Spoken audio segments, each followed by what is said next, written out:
Most people think they know the 1957 Chevy Bel Air, the fins, the chrome, the power under the hood. But what if I told you there are secrets about this car that even lifelong Chevy fans don't know? Today, we're counting down 20 weird, surprising and shocking facts about the 57 Bel Air, from rare paint jobs to hidden engineering quirks, all the way down to the #1 fact that will leave you speechless. Stick around, because the most valuable Bel Air secret is saved for last. If you love classic car history, hit that subscribe button right now. More rare car facts are coming every day. Number 20. The poor man's Cadillac. The Bel Air wasn't just Chevrolet's top trim, it was nicknamed the poor man's Cadillac. Why? In the 1950s, Cadillac was the symbol of American success, but few families could afford one. Chevrolet saw an opportunity: offer a car with nearly the same chrome-laden style, plush interiors, and luxury features, but at less than half the price. A new Bel Air in 1957 cost between $2,200 and $2,900, compared to Cadillacs, which started over $5,000. Buyers got Cadillac looks without Cadillac payments. Chevy even added touches like gold-anodized trim and extra brightwork, making the Bel Air shine brighter than its Ford and Chrysler rivals. For many working-class Americans, the Bel Air was the first taste of luxury, a car that looked like it belonged in Hollywood driveways, but was actually parked at suburban homes and small-town diners. The poor man's Cadillac image wasn't an insult, it was a badge of pride. Families who never dreamed of owning luxury wheels suddenly could. And today, that's why the Bel Air still feels more iconic than some real Cadillacs from the same era. Number 19. Factory color changing. Paint, believe it or not, Chevy experimented with futuristic paint technology in the 1950s, and the 57 Bel Air was one of the rare test beds.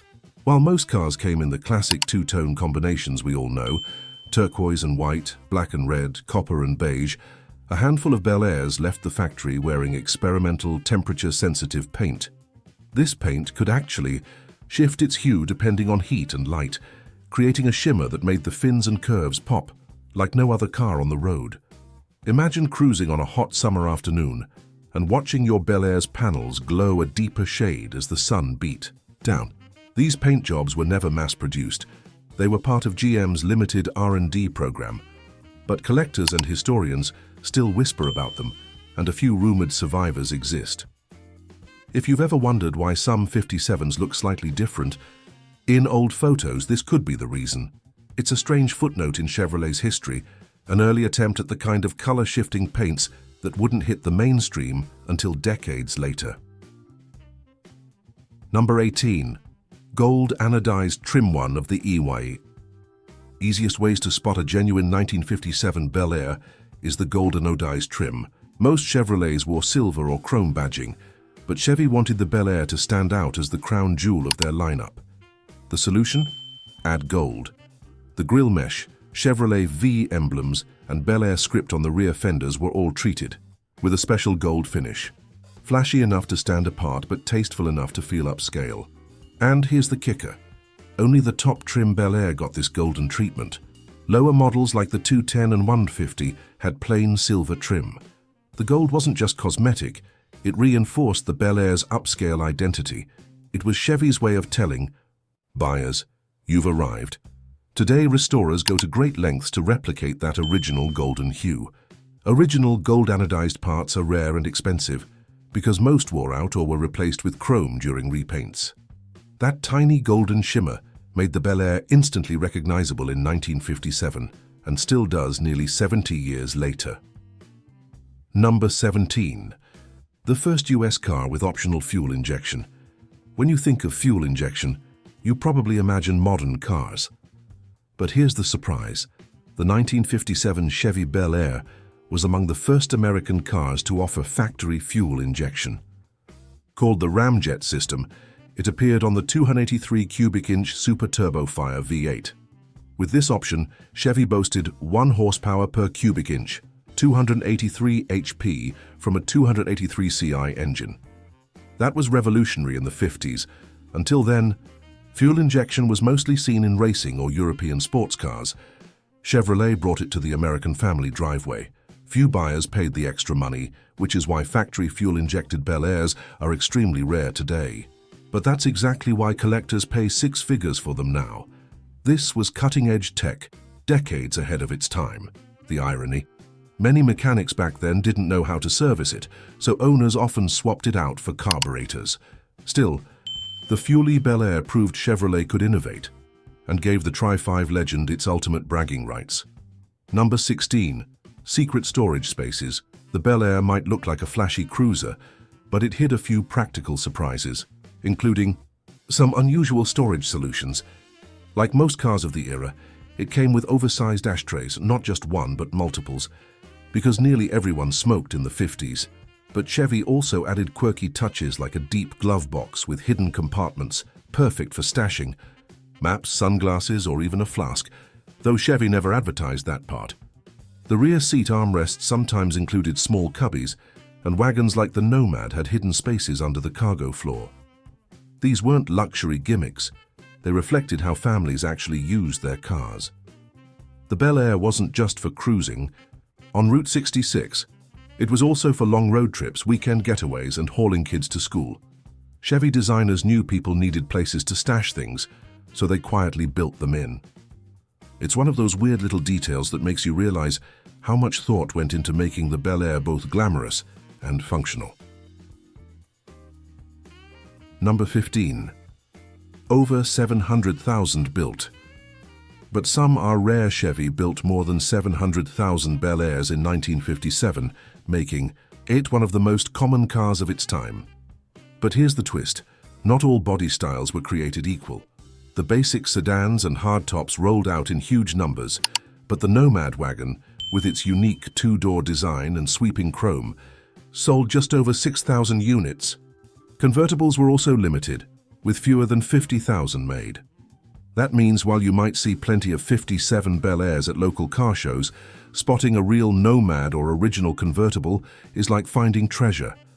Back in the day, families didn't flock to the Nomad because it was pricey and less practical than a standard wagon. Ironically, those poor sales are exactly why Nomads and ragtops are some of the most valuable Bel Airs today. Collectors will pay six figures for them in top condition. So while the Bel Air seemed everywhere in 1957, not all were equal, and some have become legendary rarities. Number 14. Born to drag race, in the late 50s, American teenagers had discovered the thrill of drag strips, and the Bel Air quickly became a star. Why? It had a light body for its size, just over 3,200 pounds, and when paired with the 283 horsepower fuel-injected V8, it could hold its own against purpose-built hot rods. Chevy engineers never designed the Bel Air for the quarter mile, but gearheads stripped them down, swapped rear gears, and turned them into backyard dragsters. On a good day, a well-prepped Bel Air could do the quarter mile in about 17.5 seconds. That may sound slow compared to modern muscle, but in 1957, that was scorching. It wasn't just about speed, though. The Bel Air became a cultural icon at drag strips parked alongside 55 and 56 Chevys, giving birth to the Tri-5 legend. Kids who couldn't afford a Corvette made their Bel Airs their ticket to glory. Today, the sound of a 57 Bel Air launching down a drag strip is pure nostalgia, echoing back to when every small town in America had a quarter-mile showdown on Friday night. Number 13. The push-button radio. It may seem ordinary now, but in 1957, the push-button radio inside the Bel Air was a status symbol. Most cars of the time still had clunky knobs and dials, but Chevy offered an optional Wonderbar push-button radio that let you instantly jump between preset stations. For teenagers cruising Main Street, this meant quick access to rock and roll without fumbling around. Picture a car full of kids, fins gleaming in the neon lights, and Elvis suddenly blasting with just one press. It wasn't just convenience, it was part of the car's personality. The Wonderbar was expensive, so not every Bel Air had one, but those that did gave their owners bragging rights. And here's the fun part. The Bel Air's big cabin and generous dashboard acoustics made AM radio sound surprisingly full. In a way, it was Chevy's answer to Cadillac-level luxury, modern technology wrapped in chrome. Today, restoring An original Wonder Bar is a point of pride for collectors, and it's one of those quirky details that makes the 57 feel ahead of its time. Number 7. The Corvette connection. Here's a fun fact: the 57 Bel Air borrowed more than a little from Chevrolet's sports car, the Corvette. Look closely at the front grille. See that wide, toothy smile. It's inspired directly by the Corvette's early design. Chevy wanted the Bel Air to carry some of the Corvette's performance halo, a family car that looked sporty, and it didn't stop at looks. The famous 283 Ci V8 that made 1 horsepower per cubic inch was available in both the Corvette and the Bel Air in 1957. That means a family sedan could, in theory, pack the same punch as Chevy's prized sports car. For young buyers, that was irresistible. Corvette performance without Corvette price. Today, when restorers talk about fuel-y Bel Airs, they're really talking about a Corvette heart beating under full-size Chevy sheet metal. It's one of those strange overlaps that made the Bel Air both practical and thrilling, a car that could haul groceries and still give Mustangs nightmares a decade later. Number 6. The safety padding. Nobody noticed in the 1950s safety wasn't something car makers talked about. Flash and horsepower sold cars, not seatbelts or crumple zones. But the 57 Bel Air quietly introduced one of Chevy's first safety features, padded dashboards. For buyers who checked the option box, the dash came covered with soft padding designed to reduce injury in a crash. It wasn't glamorous and most people ignored it, but it showed that Chevrolet engineers were thinking ahead. Ironically, very few buyers ordered the option. People thought safety was unnecessary or even unmanly. It wasn't until the 1960s that padded dashes, seatbelts, and other safety features became standard. Today, seeing a 57 Bel Air with its original padded dash is rare. Most owners ripped them out or replaced them with shiny chrome panels during restorations. But in its own quiet way, the Bel Air was a pioneer of safety, proving that even the flashiest 50s cruiser had a practical side. Number 5. Hidden rain gutters. The 57 Bel Air wasn't just about flash, it had clever engineering too. One subtle feature most people miss is the hidden rain gutters. Instead of big clunky channels above the doors, Chevy tucked them into the roofline. Water drained away cleanly without spoiling the car's smooth, sculpted look. For families, that meant fewer soggy seats when cracking a window in the rain. For stylists, it kept the Bel Air's lines pure, uninterrupted by bulky trim. This was unusual in the 50s, when most cars looked like they had hardware bolted on. Chevy's designers wanted the Bel Air to look futuristic, and little touches like this proved it. Today, restorers still point out those gutters as a detail that separates the Bel Air from ordinary Chevrolets.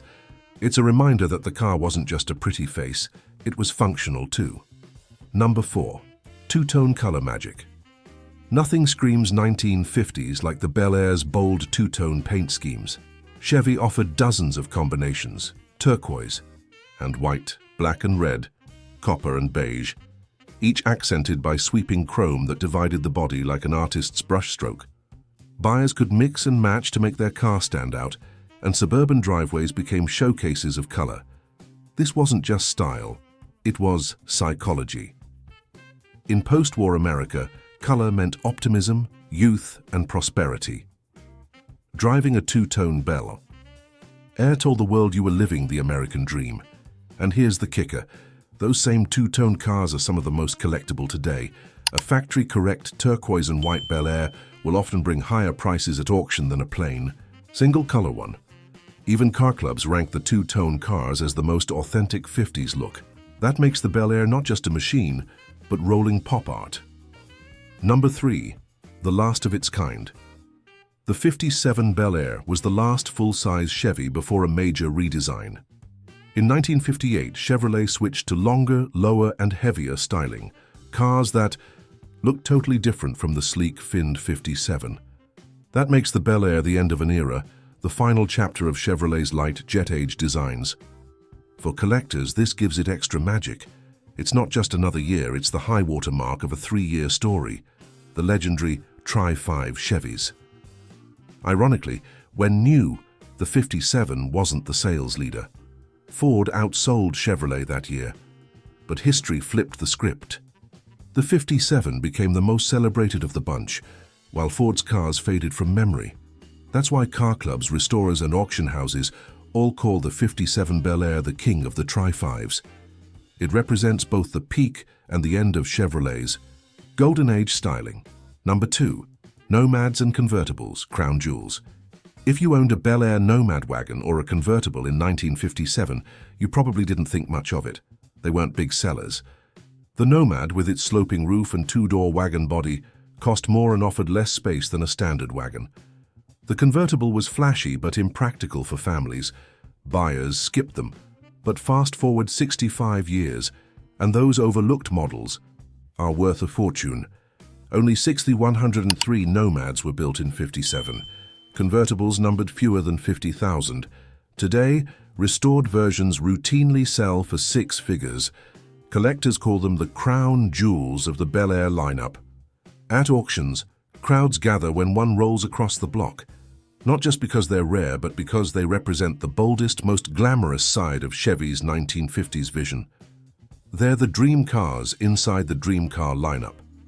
Number 1. The Bel Air Restoration Army. Here's the weirdest fact of all. The 1957 Bel Air might be the most restored car in American history. Decades after production ended, an entire cottage industry grew around rebuilding and customizing these cars. From catalogs full of reproduction chrome trim to dedicated Bel Air clubs across the US, there's an army of enthusiasts who keep them alive. Some build perfect, factory-correct restorations. Others turn them into lowriders, hot rods, or restomods with modern LS engines, but all share the same devotion. The Bel Air isn't just a collectible, it's a community. No matter where you live in the States, chances are there's a Bel Air club within driving distance. That fan loyalty is why the 57 still dominates car shows, auctions, and even music videos. It isn't just remembered, it's rebuilt, repainted, and reborn again and again. That's why, more than fins or chrome, the Bel Air's true legacy is the people who refuse to let it die.